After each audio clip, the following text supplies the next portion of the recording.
सब वीर बलहीन हो गए थे। जब सब बलहीन हुए,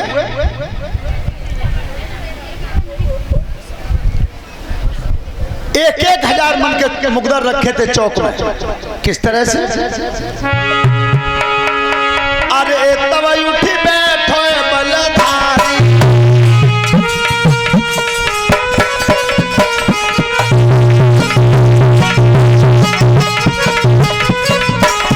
बेटा जाला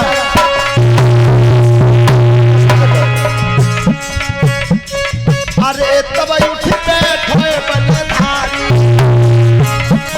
ताखन सभा देख रही सारी।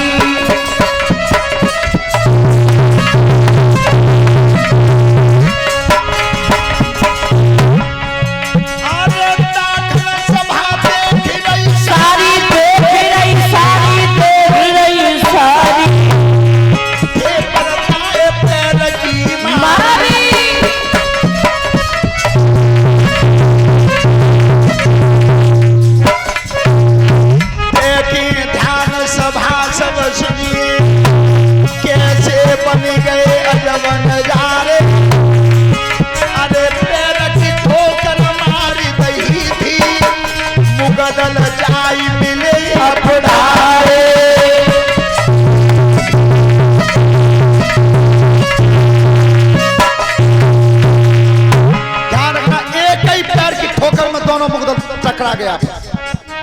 जरासंध को खुशी हुई कि बिटियाओं की शर्त पूरी हो गई, लेकिन तब तक उसका एक मित्र था कालेवन, वो खड़ा हो उनकी ठहर जाओ।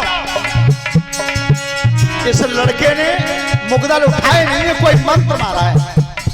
अगर जी बलवान है तो एक काम करना होगा। कौन सा? काली अवन तब बोली न होए, चले बरनाय बछाती, तबई जाऊ होई बेटन को लड़े ओ खेत में।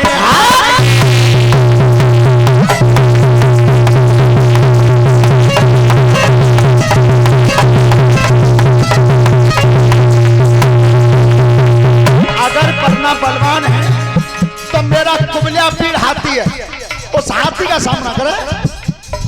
एक कंस ने की बेईमानी को दरियाए, पहले शर्त लगाई मुगदल की, अब कह रहे हाथी की। पर ध्यान रखना कैसे छत्री थे, कह देंगे भेजो हाथी है। उतरते हाथी आई न होए, लंबी दीन सूढ़ बढ़ाई, पैर पकड़ की खींच ले होए, पलू दे की ले गए उठाई।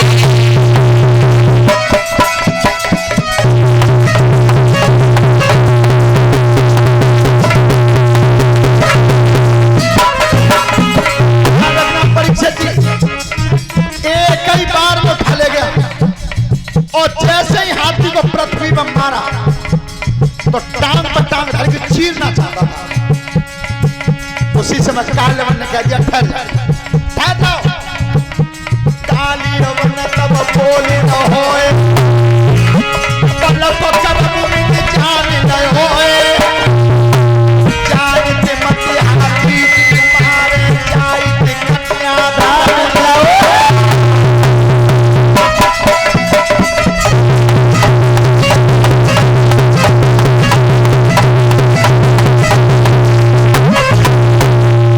ध्यान रखना, उस कालेवन ने कंस के विवाह में वो कुबलिया पीर हाथी कन्यादान में दे दी। दोनों लड़कियों के साथ विवाह हुआ। सोताबंद हो, और इधर कंस की एक चचेरी बहन थी, देवक महाराज की लड़की थी, जिसका नाम था देवकी। और देवकी जब वर के योग्य हुई, बटेश्वर के शूरसेन महाराज थे, उनके बड़े पुत्र का नाम था वसुदेव। वसुदेव से विवाह निश्चित हुआ है। विचार करना वो कैसे वीर रहे होंगे उस समय कि हाथियों से सामना कर गए, हाथियों से सामना कर गए। लेकिन वो कर क्यों गए? आज तक कऊ रामायण में, कऊ में किताब में, महाभारत में गुप्ता जी जी को लिखी मिली है कि धर्मराज दुष्टर कौन सी बीड़ी पियते, कौन सा गुटखा खाते, कऊ जगह लिखी मिली। लेकिन सुनो आज के बच्चों से कहो तो क्या कहते, कऊ ने झूठ ही लिखे दिया बिल्कुल सफेद। हाथी ते आदमी कैसे लड़ रहे हो? चलो जितो बात तुम्हें झूठ लग रही है, जितो थोड़े दिन पहले की बात है, मुगल बादशाह के यहाँ दिल्ली में जसवंत सिंह अपने बेटा पृथ्वी सिंह की कुश्ती बदे आए थे, शेर थे, और भरे चौक में शेर से कुश्ती हुई थी पृथ्वी सिंह की, और शेर को पछाड़ दिया था। जितो अबे की बात है, लेकिन ध्यान रखना वो झूठ इसलिए लगती है कि वो क्षमता खत्म, वो क्षमता खत्म हो चुकी है। बेटा बात मत करा करो। उस समय आज शादी तय हुई, बड़े धूमधाम से विवाह किया, और आज कंस ने अपनी बहन को जब पैदा किया था और बहन बहनोई दोनों को रथ में बैठाया, जिस रथ में बैठाया था उस रथ को कंस ने स्वयं चलाया। श्रोता बंधु, जब विदा की है बहन की, किस तरह से, अरे विदाई अब रही नगर विदाई, विदाई अब रही नगर विदाई,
परीक्षक जी, जिस समय कंस रथ को स्वयं हाँक के लाया और रथ हाँक करके जब निकल के आया, उस समय आकाशवाणी हुई।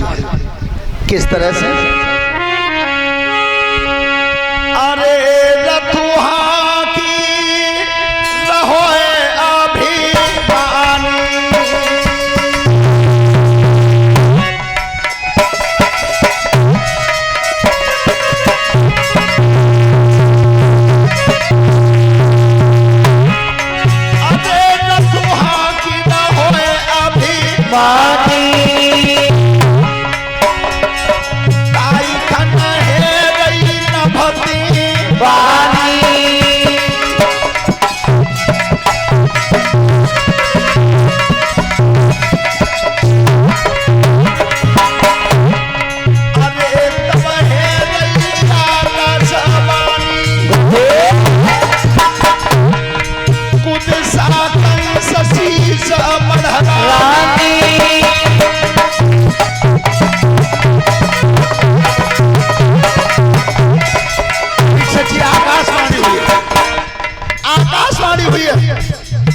और क्या शब्द आया, हंसी खुशी में आज नगरत अपनी बहन को विदा करावे, कहना जाई रही मथुरा जाई की गरम आठम,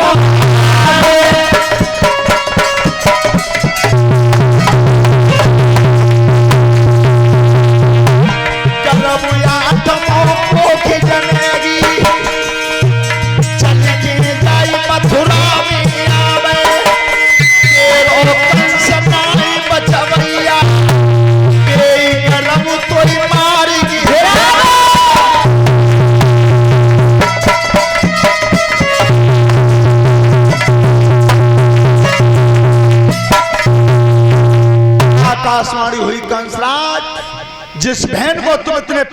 विदा कर रहे हो, इसी बहन की 8वीं संतान तुम्हारा काल बन।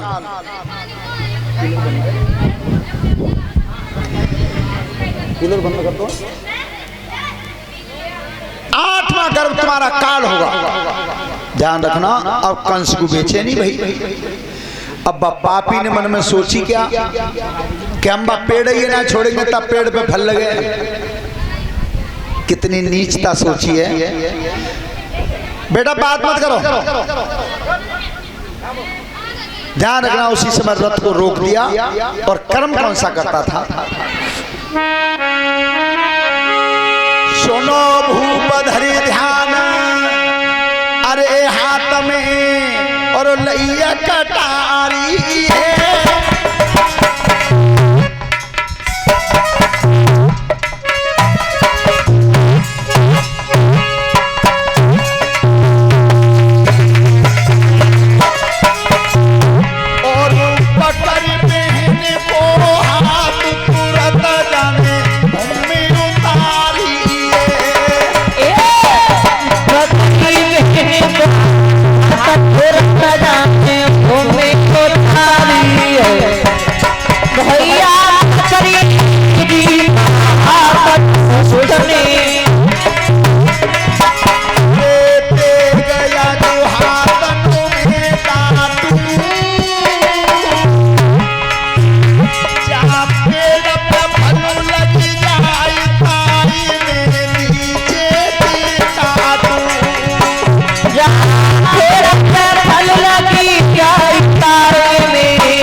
पेड़ की जड़ काट दूंगा जिसमें फल लगेगा।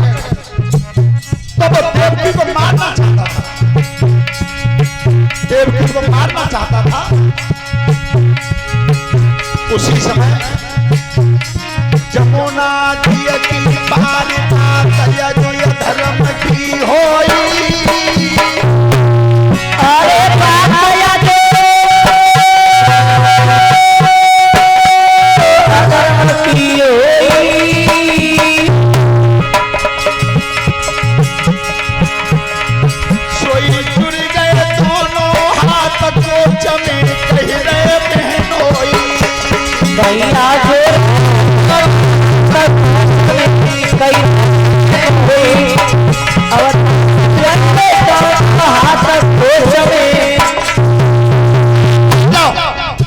आकाशवाणी यही तो बताया है कि तुम्हारी बहन की संतान काल बनाई।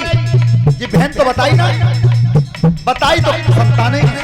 तुम्हारा मेरा एक वचन, अरे वचन जमुना पे दे जाऊं, यारी बहना जन्म ही गर्भ ताई में मथुरा में लाऊं।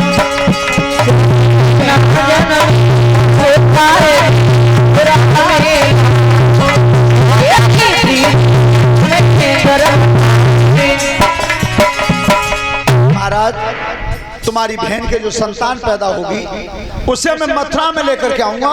तुम्हारी इच्छा हो छोड़ देना और तुम्हारी इच्छा हो तो मार। हेलो और एक स्टॉल कलश वाली कन्याओं के लिए 10 रुपए, शास्त्री मंडल और संत भगवान के लिए एक मोचा है और 500 रुपए ज्ञानमाला गुरुजी के लिए, एक परिश्रम महाराज के लिए एक मोचा, उनके धर्मपत्नी के लिए उनके लिए एक साड़ी है। नमन नकुल शिवास शिवांश और आयुष नाती और देवता श्री परीक्षित महाराज ओम प्रकाशन के नाती और देवते। धन्यवाद।